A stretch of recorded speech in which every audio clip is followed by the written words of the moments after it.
see RoboCop standing there pointing a gun at you, I get a funny feeling if my wife is still upset with all the money I spend in the studio.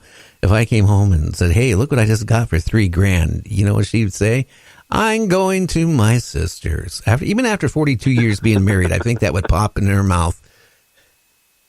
That would probably be frowned upon.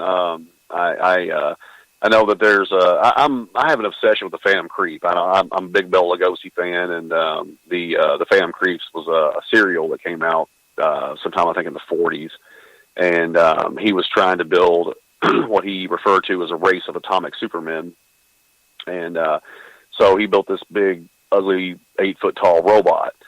So I've actually found a company that actually makes the actual head. It's the actual replica of the robot. I don't know how they acquired it.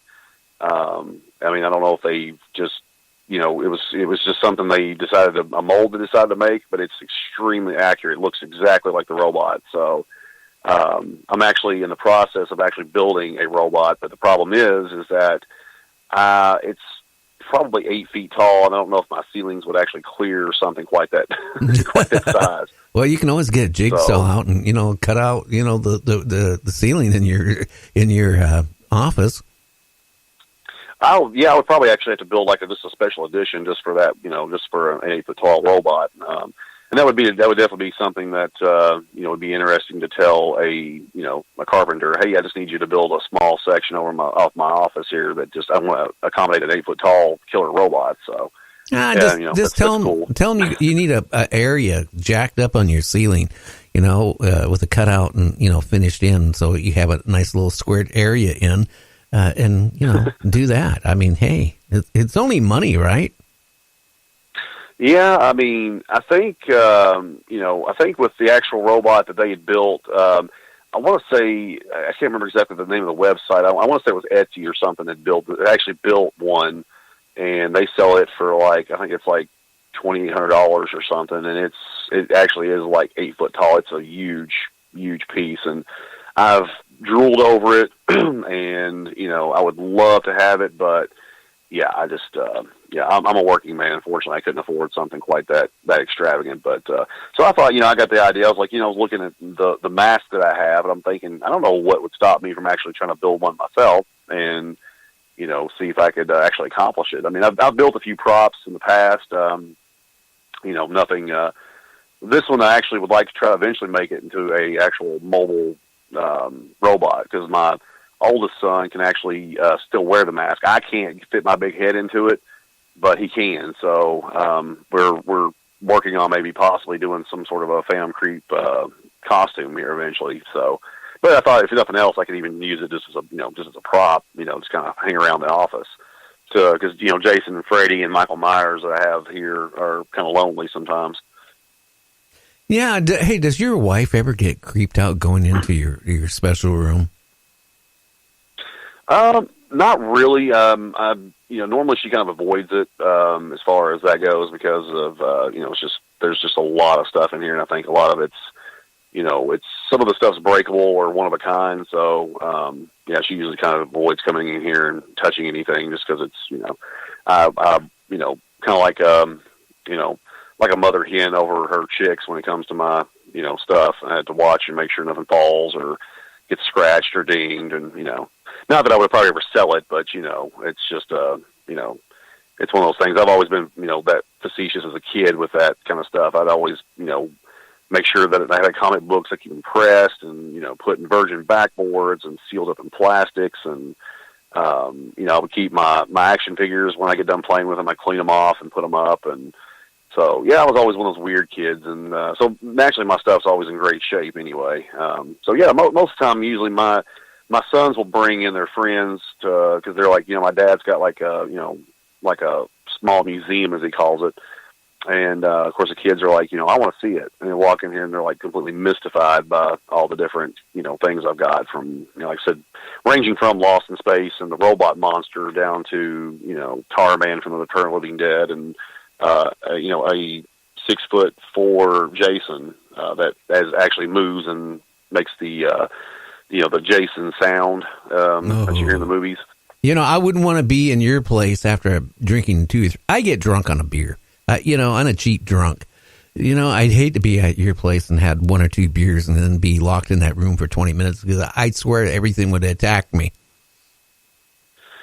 Yeah, I mean, I have to admit, a few times, walking in here, kind of half asleep. When I first got Jason, he kind of sits over in the corner, and it's, in this particular spot in the room is pitch black dark. So I've walked in a couple of times, when I first got him, and he kind of startled me because, he's like, standing there, machete out, the eyes kind of like a sort of a sheen to them, so you can kind of see just a pair of beady eyes standing over in the corner. So, yeah, completely sober, it would scare the crap out of anybody walking in here that didn't know this thing was in here.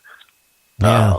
So yeah, I could definitely see that would be, be problematic anyway, especially if you're not expecting it. Well, yeah, especially, hey, just watch out if you go in there one night and that machete is like dripping blood.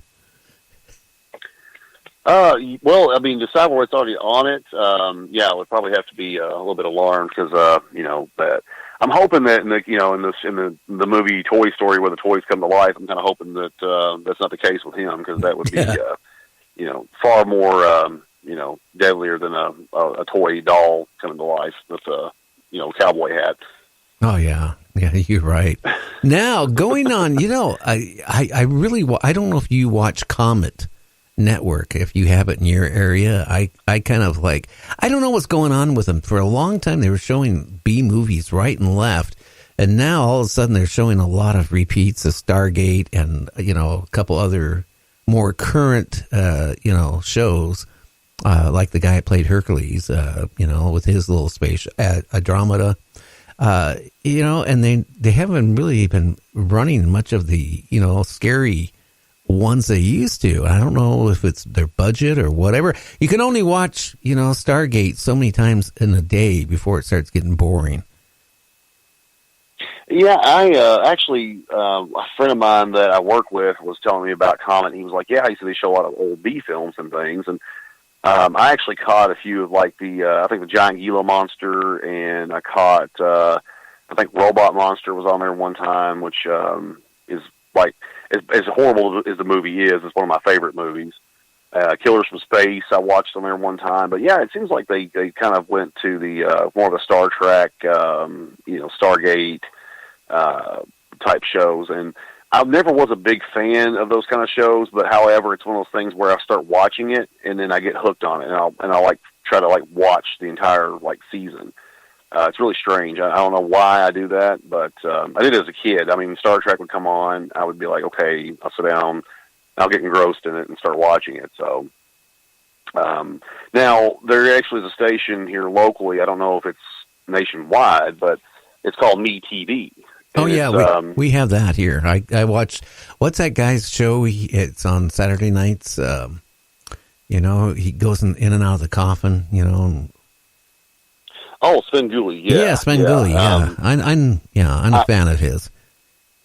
I had never actually, believe it or not, I mean, I do, being in, watching, I grew up watching, like I said, these UHF stations, and a lot of them would have, like, Zachary and Miss Monster and,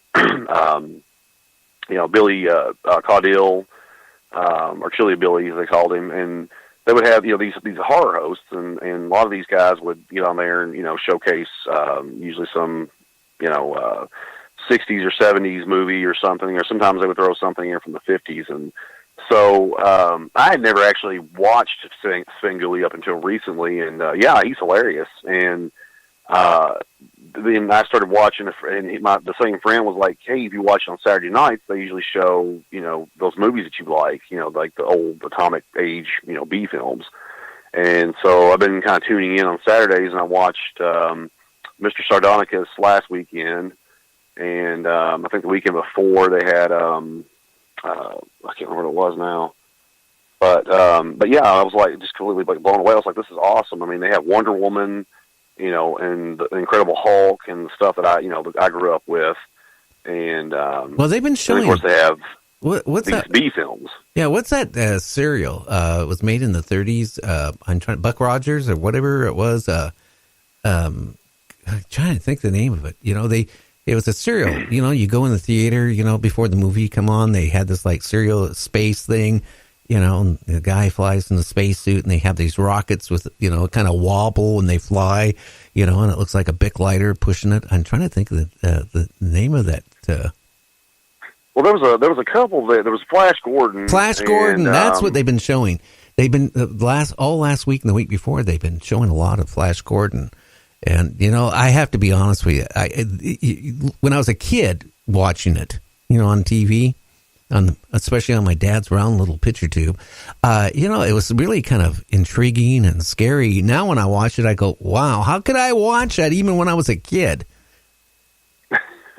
I find myself it's like I was watching Wonder Woman, and I was like, you know, I loved that show as a kid, and I'm watching it now. I'm kind of like, wow, you know, there's plot holes in there that you could drive a Mack truck through. So, but you know, I guess it's just the whole, you know, superhero, you know, fantasy thing. And like, you know, with Flash Gordon, they had what was it, Zombies in the Stratosphere? I think was a movie. I want to say it was a serial at one time, which it has nothing to do with zombies really, but they had a lot of the, like you said, the cheap rockets, and they would fight, you know, these alien menaces, which actually are just like, you know, just normal people that were wearing, you know, like a cloak or something, you know, like a sinister looking outfit there, and you know, they were part of an alien empire on the moon or something, and you know, they were trying to destroy Earth or take over Earth. So, and all of those were, you know, like I said, they were just, you know, there was one that actually came, and actually I think I want to say it comes out, and one of those channels that I watch actually has it on there, and I think they did a TCM. I think actually did a marathon of it, and it was Captain Cody. I want to say maybe. That one I don't know if that sounds familiar. It was an old serial that came out, and Captain Cody was he was a scientist, and but he was a superhero. It was kind of sort of like the Rocketeer. And he would put on his outfit there. He had his radio communicator, and he had his rocket pack, and his, you know, his helmet. And he would fight the alien menaces and things that came down, and you know, fight the you know, the evil moon men, or you know, the vixens from Venus, or you know, whatever you know, monster that they featured that week. So yeah, I mean, I love that kind of stuff. I still, actually, believe it or not, I have a lot of that stuff still on VHS that I bought as a kid and used to watch it. You know, the Crimson Ghost was another one I loved, even though it really made no sense. But I mean, it was he had some kind of weird device that could blow up trains and planes and automobiles and stuff. So, and you know, I think it was, to me, it was a story. It was story driven. I think more so than an actual, like, the props and everything. It had a really good, you know, storyline behind it. Yeah, and you know, the thing is, some of those movies were so bad, you know, that you really had to use your imagination really to fill in the holes. And, you know, but you know what? They were intriguing. You know, the writers that wrote those things, I mean, they were really ahead of their time, you know, coming up like with these spaceships, you know, and, you know, ray guns and all this weird stuff, and the monsters and stuff like that. Hey, their effects of the aliens, you know, weren't that hot, you know, and I guess you know, if you don't have the budget, you know, for the right type of costumes, you know, they can walk around like in, you know, Civil War or Band. One of them episodes, they looked like they were you know, the military guys in it looked like they were, you know, playing, you know, musical instruments in a band. That's what they looked like. Well, it's like, you know, with Star Trek. I mean, they had some of the, you know, some of the costumes, aliens, like the what do you call those? The little furry guys, tribbles, I think, as they called them. Oh yeah. Basically, they were just like little pillows. I mean, little fuzzy pillows is all they were. You know, and they did the whole episode of just these things, you know, multiplying and almost taking over the Enterprise. You know, so I mean, you know, it's all about imagination at that point. I mean, I don't know if they just kind of ran out of ideas that week, or you know, maybe they just kind of wanted to try something different. But a close friend of mine actually made her dad, who's a huge Star Trek fan, a bucket full of tribbles. And, you know, it was awesome. I mean, it looked great. And, you know, of course, naturally, you know, it got a snicker because, you know, Star Trek fans, that was one of the episodes, I guess, that people kind of, you either loved it or you hated it. I mean, because it was not the usual Star Trek. It was, you know, it was almost comical on that particular episode. Oh, yeah. And so a lot of people, I think, are, they see the tribbles,